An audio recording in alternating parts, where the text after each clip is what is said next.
Hi there.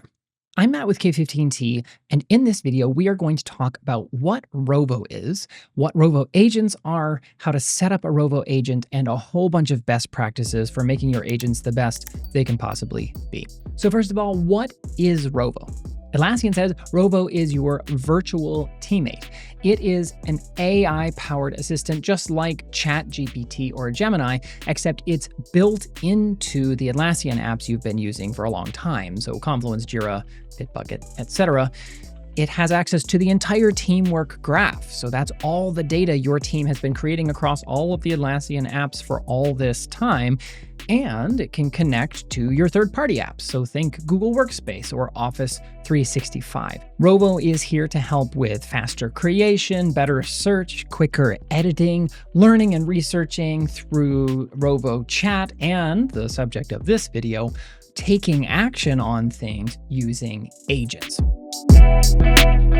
So what are Rovo agents? Well, think about it like adding a new member to the team. Maybe you have a bunch of content the team puts out for an internal audience or an external one, and you need somebody who is an expert at looking over that stuff, which is great because I am not that person. And you need different levels of support there. You need somebody who can just make sure the grammar and spelling is right. You need somebody who can do copy editing to make sure it aligns with voice and tone guides and all of that. And then proofreading, which is looking at all the content, exactly how it's formatted visually to make sure it is ready to go out the door. With Rovo, we can create a virtual teammate or agent that is specialized in doing just that. It is an expert. You can tell an agent how it should behave, give it instructions on what exactly it should do, and you can even give it scenarios. So specifically, if I asked you to do this, do this. If I ask you to do this other thing. And within each scenario, you can give it specific instructions, you can tell it to work off a certain piece of knowledge, and you can give it special skills to accomplish that particular task. So in this video, I'm using a very simplistic example to show you how to create a Rovo agent, not to show you a really cool thing a Rovo agent can actually do. For that, we created a separate list of videos where we explore really in-depth use cases to see what kind of actions your Rovo agents can take, how to set those up in the Atlassian tool set, and how you can automate really powerful things for your team. So here you're learning how to make a Rovo agent. There you're seeing all the cool things you can do with Rovo agents. Cool? Cool. This brings up a really important best practice for working with Rovo agents, or really any AI tool at all. And that is that Rovo is amazing at some things. Like when you add a new teammate who is faster at doing things or has skills the team never had, it's so incredible. And sometimes it's not, right? Sometimes Rovo is not fit for the task at all. It cannot take the actions you want. It is not thinking the way you and your team are thinking. And the only way to figure this out is to give your team time to fiddle and test and build and rejigger and get angry with and make up with and retest and rebuild and rejigger your Rovo agents over and over until you get them to do the thing you want them to do. The final outcome can be amazing, and the team can save so much time over time because you've automated something that used to be painful and manual, but it requires a time investment to get there. And just like with any investment, sometimes it pays off, and sometimes you get to the end and you realize it can't even do this thing. Or at least this week it can't, but maybe it will next week. Because remember, Rovo is rapidly evolving. There is no this thing is done with Rovo. It is constantly changing. So literally, when I was making this video, one day it couldn't do a thing I wanted it to do, and the next day a new feature was released and it could. Another thing you actually need to invest in is your knowledge.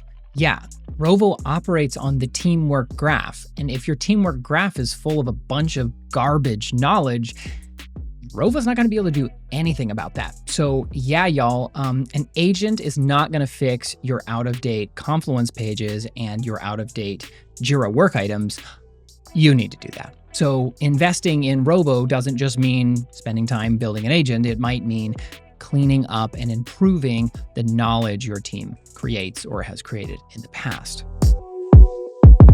To start creating an agent, I'm going to go to Studio, which is where you can build all sorts of cool automations and agents and all sorts of cool things within the Atlassian platform. So I am going to start creating a new agent. And the cool thing is I don't have to be some kind of expert in creating prompts because I can just have a conversation here. And this is a really important best practice. Rather than trying to write some sort of powerful prompt that's going to get everything right, have a conversation, because Rovo is actually very good at writing prompts for Rovo. The important thing you need to bring to the table is understanding what it is you want. Like, you can't just write into this conversation, I like an agent that can proofread, I guess. You need to know what is the specialization this agent should have. So right here, we can begin to describe what we want our agent to do. And every operating system supports text-to-speech. So I like to activate that and just literally talk my thoughts into this magic box. So I might say something like, I really want an agent that will review content from my team. I want to be able to pass the agent a page or a live doc of content that we've written, and it ensures the content is really high quality. After describing what I want my agent to do, Rovo's going to ask me what it should be called, and it even suggests a name, which is great. I'm going to go with that. And then it will ask any follow-up questions it feels are important to include in the prompt. Finally, Rovo will suggest some conversation starters, and these are literally options that will show up for people chatting with this agent to suggest how they might begin the conversation. In this case, I like all the ones it's suggested, so I'm just going to tell it to use them. And as I've been having a conversation with Rovo, you can see on the side that my agent has been built, which is super cool. And now I can click to review the agent that was just created using just a conversation with Rovo. And here it is. One of the important things to do now is to review everything that has been put in here, because even though we were specific in our descriptions, which is very important, this was created by Rovo. So we want to make sure everything included in our agent is accurate. One of the things we do need to fill out here is the behavior. So that is, overall, what will our agent do? No matter what scenario it's working through, no matter what question it's been asked, how will it behave in general? Now, here is where another best practice comes in, because you can see this behavior box is just blank, as if I should just write into it, but don't. Yes, I could sit down and describe the way this agent should behave, but I'm not as good at writing that as Rovo is. At any point, I can open a separate Rovo chat and say, hey, Rovo, I'm trying to create a new Rovo agent, and I want to define its behavior. Here is what I want it to do. And I can just rattle off with my voice or with my keyboard, describe all the things it should do, and then I can say, please write a behavior based on all of these thoughts for my agent. And it will craft a perfect bit of text that I can copy and paste into this box. And then, of course, review it to make sure it is accurate. So always be chatting with Rovo. It's the best practice as of now. Okay. Before we go on, you may be wondering, okay, so we've made an agent. When do I decide I need to create a different agent versus creating an agent like we just did and adding scenarios to it? And we'll get to the scenario bit in a second, but a general rule of thumb is an agent is supposed to be purpose-built for a certain role that might be currently fulfilled on your team. So we're building an agent to help our team work with content. We might build a different agent that helps a team with event planning.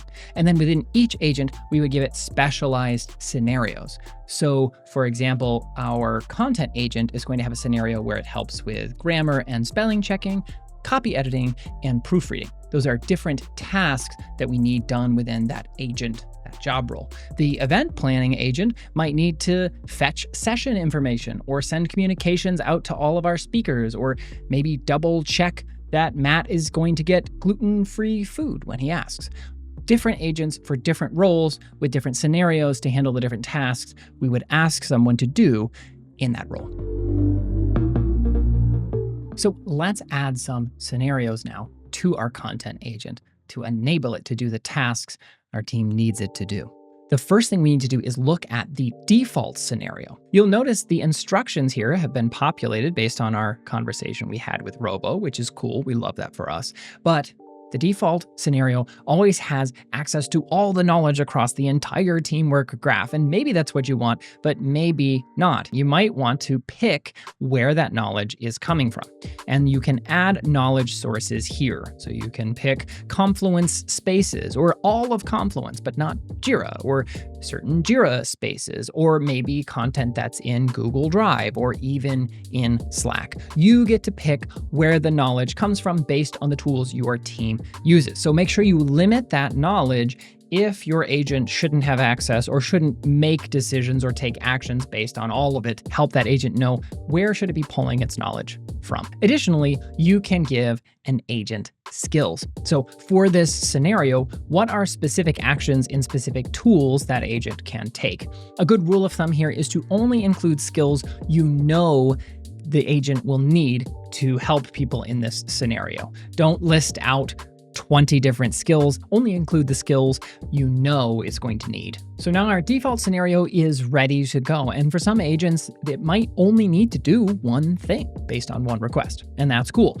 But just like many of us on a team, we might have an agent where we need to have it do different things. And so we can add additional scenarios. And we're not going to just write into these boxes. We're going to talk to Rovo in a separate chat window to populate all of these to make sure they are perfect. So I can have a conversation with Rovo and say, hey, Rovo, I need to create a trigger and instructions for this scenario for my Rovo agent. Here's what people need to be able to ask for, and here is what I want my Rovo agent to do in this scenario. And once again, Rovo will give me the perfect things to put in both of these that I'm going to review. Again, I'll define the knowledge and skills needed for this particular scenario, and I will create any additional scenarios my agent needs to be awesome at the thing I've asked it to do.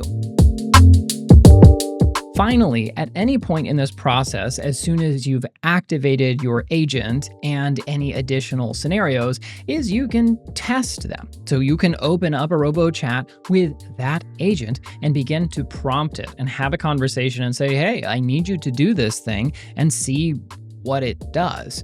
That's the tinkering, tampering, editing, changing part of the process. You get to see if all of the work you did to train this agent to do a thing actually enables it to do a thing. Once you've tested your agent and it is doing what you want it to do, it's time to share it with people. And there's a few options. First of all, share it with your team. Let them know, hey, there's a new agent you can use when you're chatting with Rovo or when you're building an automation. It does these things. Maybe make a quick loom illustrating how it works. Make sure you share it with other teams. Even if you purpose-built it to solve problems your team has, copying your existing agent and changing the prompts a little bit might be exactly what another team needs to do very similar tasks. Finally, some agents are so good, they should just be available to everyone in the organization. And there should be multiple collaborators who have access to make changes to that agent. Maybe new scenarios crop up and people other than you want to be able to add those to the agent. If you are an admin, you have the ability to add those additional collaborators to the agent. And if you're not an admin, just reach out to them and ask them to invite more collaborators so y'all can make the agent better together. And that's it. We've talked about what Rovo is, what Rovo agents are, we've set up a Rovo agent, and we've talked about a whole bunch of best practices throughout this process. If you would like to learn more about Rovo, hit that like button, subscribe to the channel, and drop some use cases you would like to see us explore in the comments below. And of course, check out our playlist of use cases we've already explored with Rovo so you and your team can see all the cool things you can do with your virtual teammate. So check out our other videos on this channel, like and subscribe, and of course, join us for another video as we continue to explore how to use Confluence to share what you do best.